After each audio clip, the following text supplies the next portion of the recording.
Anda menyaksikan Kompas Bisnis, Saudara, bersama saya, Ian Rahman. Saudara, pemerintah melalui Kementerian Keuangan memangkas anggaran kementerian dan juga lembaga sebagai langkah efisiensi APBN 2025. Lalu, apakah langkah ini berimbas pada perekonomian tanah air? Kalau kata Menko Perekonomian Erlangga Hartarto sebelumnya ini bilang akan memantau dampak efisiensi anggaran terhadap pertumbuhan ekonomi dan juga kontribusi konsumsi pemerintah terhadap PDB. Karena jika dilihat-lihat dari ekonomi Indonesia pada kuartal 4 2024 ini didorong oleh 3 hal besar, yaitu konsumsi rumah tangga, investasi, dan juga konsumsi pemerintah. Sebelum lebih jauh kita membahas mengenai dampak ekonomi apa saja yang berpotensi akan terjadi karena efisiensi anggaran, kita lihat seberapa besar anggaran yang dipangkas di data berikut. Nah, kalau kita melihat ini, Saudara, dari instruksi Presiden nomor 1 tahun 2025 tentang efisiensi belanja dalam pelaksanaan APBN 2025 muncul angka berikut ini. Ini merupakan anggaran yang dipangkas. Kita lihat dari grafik ini apa saja yang dipangkas dari kementerian ataupun lembaga sebesar 256,1 triliun rupiah. Dan yang kedua transfer daerah sebesar 50,6 triliun rupiah. Jadi total anggaran yang dipangkas, Saudara, sebesar 306,7 triliun rupiah. Angka-angka ini muncul melalui impres yang diteken pada 22 Januari lalu. Presiden pun memerintahkan para menteri, Panglima TNI, Kapolri, Jaksa Agung, kepala lembaga non-kementerian, gubernur, hingga bupati dan juga wali kota untuk melaksanakan langkah-langkah efisiensi anggaran di berbagai sektor. Lalu berapa besaran yang dipangkas di setiap kementerian dan lembaga? Jawabannya berbeda-beda. Dari pernyataan sejumlah menteri di berbagai kesempatan, Saudara, ini sebagai contoh yang terbesar dipangkas adalah Kementerian Pekerjaan Umum sebesar 81,1 triliun rupiah dari pagu sebesar 110 triliun rupiah. Ada juga Kementerian Kesehatan yang dipangkas 19,6 triliun rupiah, sementara Kementerian Keuangan sebesar 12,3 triliun rupiah atau sekitar 22% dari pagu total, dan masih banyak lagi kementerian lainnya yang dipangkas. Lalu, Saudara, pos-pos mana saja yang dipangkas? Kita lihat data berikutnya. Nah, ini dia, cukup panjang karena memang ada 16 pos anggaran kementerian dan lembaga yang dipangkas. Ini yang terbesar, saya tunjukkan kepada Anda, ini merupakan alat tulis kantor. Ini 90% yang dipangkas. Kemudian ada belanja percetakan dan juga souvenir sebesar 75,9%. Dan ada juga sewa gedung dan juga kendaraan sebesar 73,3%. Ada kegiatan seremonial, ini yang memang sering dipermasalahkan begitu, kegiatan-kegiatan yang tidak penting dipotong ataupun dipangkas sebesar 56,9%. Ada juga perjalanan dinas dan juga kajian dan analisis.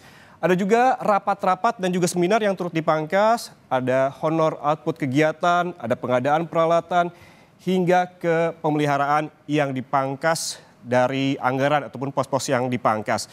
Lalu, Saudara, apa sih tujuan dari efisiensi ini? Kita lihat ke wall data berikutnya. Nah, ini dia, Saudara. Dari ungkapan Menteri Keuangan Sri Mulyani, paling tidak ada 3 alasan besar dalam penghematan atau efisiensi anggaran 2025 pada kementerian dan juga lembaga. Kita lihat 3 itu apa saja. Yang pertama, ini dialihkan ke makan bergizi gratis. Sri Mulyani bilang bahwa Presiden Prabowo memberikan arahan agar pemanfaatan APBN sesuai dengan prinsip ketepatan sasaran. Efisiensi anggaran ditujukan kepada langkah-langkah yang dirasakan manfaatnya langsung oleh masyarakat, seperti makan bergizi gratis, swasembada pangan, energi, dan juga perbaikan sektor kesehatan. Dan yang kedua, untuk mengurangi anggaran seremonial yang sebelumnya sempat kita bahas. Ini Presiden Prabowo melalui Impres meminta mengalihkan pos-pos anggaran dalam APBN yang dinilai kurang bermanfaat. Misalnya kegiatan seremonial, analisis, kajian, seminar, rapat, hingga diklat. Dan kemudian tujuan lainnya adalah untuk alokasi hilirisasi. Ini tentunya sangat berkaitan erat nantinya dengan pertumbuhan ekonomi dan fokus pada produktivitas dan peluang kerja. Dan Saudara Menteri Keuangan Sri Mulyani bilang berdasarkan instruksi Presiden, pemangkasan anggaran kementerian dan lembaga perlu dilakukan untuk memperkuat kondisi ekonomi. Menurut Menteri Keuangan, anggaran negara akan difokuskan untuk program yang akan bermanfaat langsung bagi masyarakat. Belanja-belanja yang dianggap dampaknya terhadap perbaikan dan perkuatan perekonomian dan kesejahteraan, memperbaiki produktivitas, menciptakan growth, itu perlu untuk diperkuat. Oleh karena itu, Presiden menyampaikan dalam instruksi untuk melakukan fokus anggaran agar makin efisien dan penggunaan anggaran akan ditujukan kepada langkah-langkah yang memang dirasakan manfaatnya oleh masyarakat langsung seperti makan bergizi gratis, tapi juga beberapa langkah seperti swasembada pangan, energi, kemudian perbaikan di sektor kesehatan, serta langkah-langkah untuk meningkatkan kualitas dari masyarakat. Saudara, Anda kembali bersama kami di Kompas Bisnis. Saudara, anggaran kementerian dan juga lembaga dipangkas dan dialihkan ke program prioritas. Lalu bagaimana dampak pemangkasan anggaran ke pertumbuhan ekonomi nasional? Sudah bergabung peneliti bidang ekonomi Institute for Development of Economics and Finance atau INDEF, Abdul Manap Pulungan. Selamat pagi, Pak Pulungan. Selamat pagi, Mas Yan. Pak Pulungan, ini ada 16 pos kementerian dan juga lembaga yang anggarannya dipangkas cukup banyak. Dari sewa gedung dan juga kendaraan, kemudian perjalanan dinas, bantuan pemerintah, dan juga infrastruktur. Kalau dari hitung-hitungan Anda ini, apa dampak dari pemangkasan anggaran ini dan sektor apa yang akan paling terdampak? Karena saya melihat kemarin beberapa tulisan dari Indef menyebutkan infrastruktur juga paling terdampak akibat kebijakan ini. Ya, pertama kita perlu apresiasi ya upaya pemerintah untuk menghemat anggaran di tengah kita sulitnya untuk mendulang penerimaan perpajakan. Kita paham bahwa situasi sekarang memang tidak begitu menguntungkan karena penerimaan perpajakan kita belum bisa meningkat signifikan. Ini dipengaruhi oleh faktor global maupun domestik yang belum pada akhirnya mampu meningkatkan penerimaan perpajakan. Upaya untuk menekan pengeluaran pemerintah ini sebetulnya salah satu langkah yang dilakukan untuk menghemat belanja negara sehingga nanti utangnya tidak meningkat signifikan, begitu Mas Ian.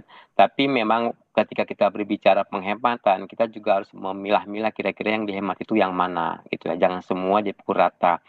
Kalau masalah misalnya seremonial, itu kita dari awal memang setuju. Itu justru jangan dibuang-buang duit rakyat itu untuk masalah yang ini. Tetapi kalau kita berbicara tentang yang dipotong adalah infrastruktur atau kajian dan berbagai hal itu dampaknya tidak hanya dalam jangka pendek, tapi akan dalam jangka panjang begitu ya. Karena kita pahami bahwa ketika yang dipotong anggaran infrastruktur itu akan memiliki multiplier effect terhadap ekonomi secara keseluruhan, baik di pusat terutama di daerah. Begitu Mas Yan. Kalau Anda sebutkan tadi bahwa pilih-pilih mana yang harus dihemat dan mana yang tidak perlu begitu. Ada 16 pos anggaran yang akan dipangkas begitu nantinya. Menurut Anda dari 16 pos anggaran ini mana saja yang prioritas untuk dihemat atau dipangkas sebelumnya? Dan juga apakah perlu dikurangi atau ditambah? Karena memang ada juga begitu yang bilang bahwa ada penambahan ataupun perlu penambahan semisalnya perjalanan dinas pejabat, renovasi rumah pejabat, dan anggaran-anggaran lainnya. Seperti apa? Ya betul, jadi kita juga memahami seperti apa proses bisnis di KL kita itu ya, bahwa banyak anggaran yang biasanya katakanlah rapat hanya perlu sekali itu dilaksanakan sampai 3 hari, itu kan akan memakan biaya yang sangat besar, terutama untuk karena ketika ke daerah itu bukan hanya hotel yang dibayar, tapi juga ada biaya perjalanan dinas yang menjadi biaya untuk personil gitu ya Mas, itu angkanya cukup besar. Dengan ada penghematan ini, jadi kita bisa memaksimalkan atau meningkatkan efisiensi dari penggunaan anggaran karena kita paham bahwa negara kita ini sedang kesulitan dalam menjaga atau meningkatkan penerimaan perpajakan. Nah, terkait dengan seremonial terus rapat di hotel, memang nanti akan berdampak terhadap ekonomi kita terutama dari lapangan usaha di sektor perhotelan karena sebagian besar hotel itu kalau penerimaannya itu 40% dari rapat dari KL baik di pusat di daerah. Memang akan terdampak seperti apa kalkulasinya mungkin nanti akan kita lihat di kuartal pertama 2025. Kalau kita ikut dari periode sebelumnya ketika Jokowi di periode pertama juga melakukan hal yang sama ya, melakukan pembatasan rapat di hotel. Itu memang terlihat signifikan dampaknya terhadap bisnis hotel dan apa namanya dampak ekonominya terhadap perekonomian nasional. Tapi kalau kita lihat kontribusi perhotelan itu sebenarnya tidak signifikan terhadap perekonomian nasional. Jikapun tadi ada langkah pemerintah untuk mengalihkan dana penghematan ini ke hilirisasi maupun swasembada pangan air itu cukup bagus asal jangan tidak ditumpuk semuanya di program-program populis yang sebetulnya kita ingin alokasi dana ini lebih ditekankan pada sektor-sektor yang memberi multiplier efek terhadap perekonomian. Tadi sudah disebutkan swasembada pangan itu cukup bagus karena kita sangat kerepotan terkait dengan pergerakan harga pangan yang sangat besar gitu, yang sangat tinggi beberapa tahun yang lalu, yang itu menjadi determinan penting terhadap bagaimana kita menyelesaikan kemiskinan ke depan, begitu Mas. Kalau bisa disimpulkan begitu ya, Pak Pulungan, ini ada dua hal besar yang sebagai contoh begitu ya kemungkinan akan terimbas di sektor infrastruktur dan juga MICE maupun layanan di daerah terkait dengan perjalanan para pejabat begitu. Ini terkait hal ini menurut Anda apakah ini juga berpotensi menurunnya terkait penyerapan dari tenaga kerja nantinya? Betul. Jadi kita tidak berharap ya bahwa ini akan berdampak terhadap layoff ya, terutama di sektor-sektor yang berimbas langsung. Tadi kita berbicara tentang perhotelan. Ini situasi perhotelan juga perlu dipahami bahwa perhotelan itu tidak serta-merta selama ini apa namanya menyerap tenaga kerja langsung ada kontraknya. Biasanya mereka itu dikontraknya per harian atau per event saja begitu Mas. Nah kalau misalnya ini berdampak lama dan panjang, kita mengkhawatirkan ada peningkatan jumlah pengangguran yang signifikan terutama di sektor perhotelan ini maupun pariwisata. Yang kedua dari sisi infrastruktur kita paham bahwa di daerah itu proyek-proyek pemerintah itulah yang menyerap tenaga kerja terutama dari sektor informal gitu ya. Mereka yang tidak punya skill itu yang sangat terdampak ketika proyek-proyek pemerintah ini di stop terutama itu dikurangi dari sisi penerapan anggaran atau pemangkasan anggaran yang dilakukan di tahun ini begitu. Ya kalau kita melihat hal itu menurut Anda nih yang paling terdampak ini pelaku bisnis ataupun juga warga di pusat atau di daerah mengingat kita tahu bahwa stimulus dari pemerintah itu banyak menggelontor di daerah. Ada jalurnya ya. Yang pertama akan ada ketika kebijakan dilakukan maka yang akan terdampak itu tentu pengusaha dulu ya. Pengusaha terdampak dulu baru dia akan merespon terhadap yang dia rasakan melalui layoff gitu ya atau efisiensi. Meskipun kita tidak paham apakah ini jangka panjang apa jangka menengah dari kebijakan pemotongan anggaran ini karena pengalaman dari sebelumnya di pemerintahnya Jokowi itu bahwa ini hanya dilakukan beberapa bulan karena sektor bisnis itu sedikit menjerit dengan situasi yang ada gitu Mas. Kalau kita melihat tujuan dari pemangkasan anggaran di lembaga dan juga kementerian ini, Pak Pulungan ini memiliki niat yang sebetulnya kalau dilihat-lihat cukup baik begitu ya, pengetatan dan juga penghematan anggaran yang dirasakan tidak perlu. Anda melihat dampak positif dan negatif dari kebijakan ini seperti apa? Seperti yang kita diskusikan tadi, kalau dari sisi positif memang akan ada peningkatan efisiensi ya, efisiensi penggunaan anggaran dan lebih tepat sasaran karena evaluasi yang kita lakukan di Indef itu banyak sekali anggaran-anggaran KL itu yang tidak tepat sasaran, terutama dari perjalanan dinas maupun rapat-rapat yang sebetulnya tidak harus di luar kantor gitu ya. Toh sekarang juga fasilitas Zoom atau online juga sudah ada gitu ya.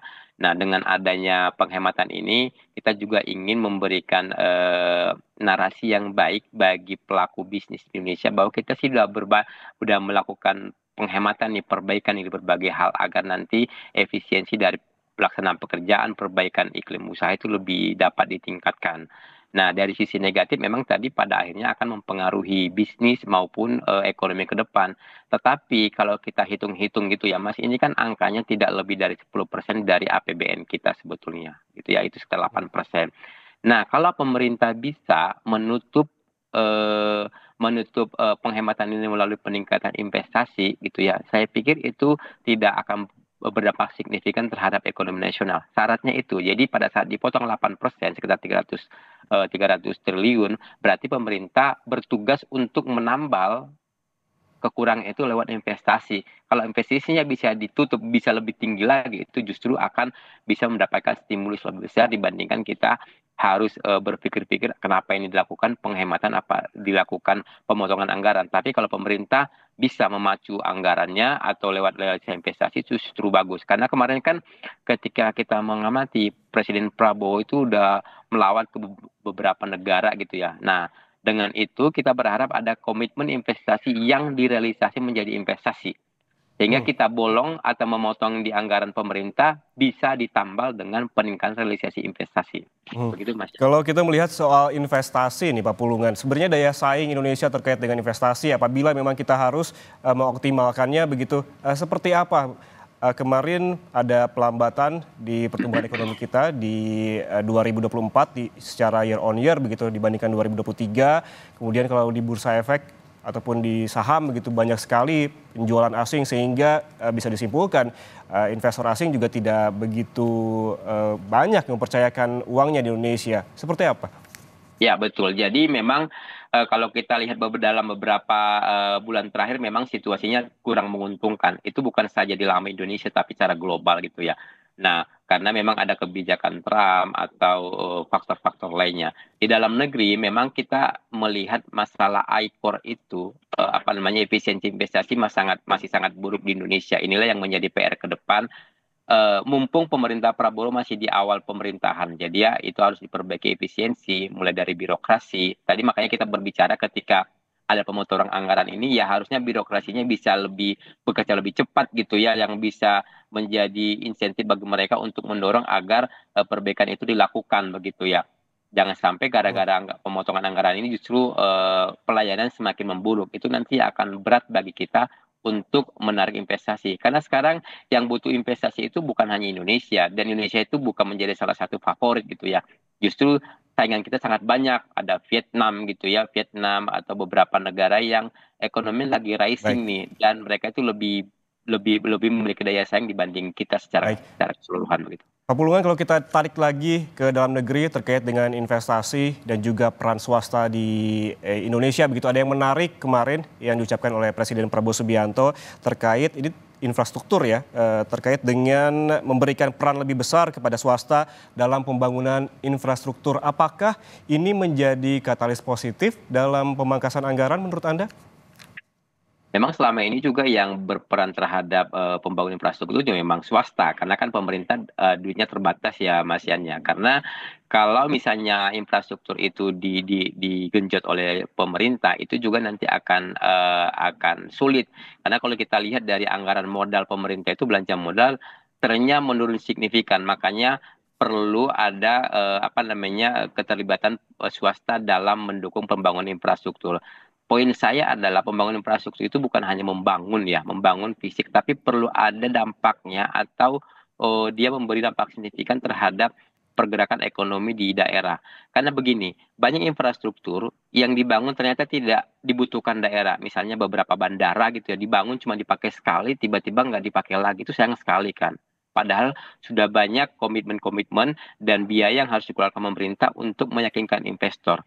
Dalam hal ini, investasi dalam infrastruktur ini memang variabel yang sangat penting untuk kita perhatikan. Tetapi lagi-lagi kita harus melihat kebutuhan apa sih infrastruktur yang kita butuhkan untuk mencapai Indonesia Emas 2045. Itu ya, karena kita kan dari awal sudah mencanangkan bahwa kita akan menjadi negara maju di 2045. Ya, salah satunya adalah perbaikan infrastruktur.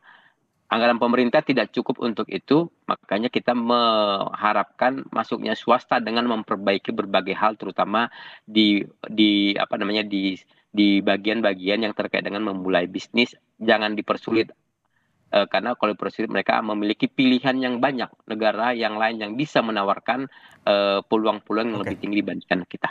Baik, artinya memang investasi dan juga infrastruktur menjadi variabel penting ke depannya bagi Indonesia untuk mencapai target Indonesia Emas, dan juga ada PR besar terkait kepercayaan investor, terutama investor asing juga untuk menanamkan uangnya begitu di Indonesia, bagaimana secara fundamental juga harus tetap dibenahi di tanah air ataupun secara domestik. Terima kasih Abdul Manap Pulungan, peneliti bidang ekonomi Indef telah bergabung bersama kami di Kompas Bisnis.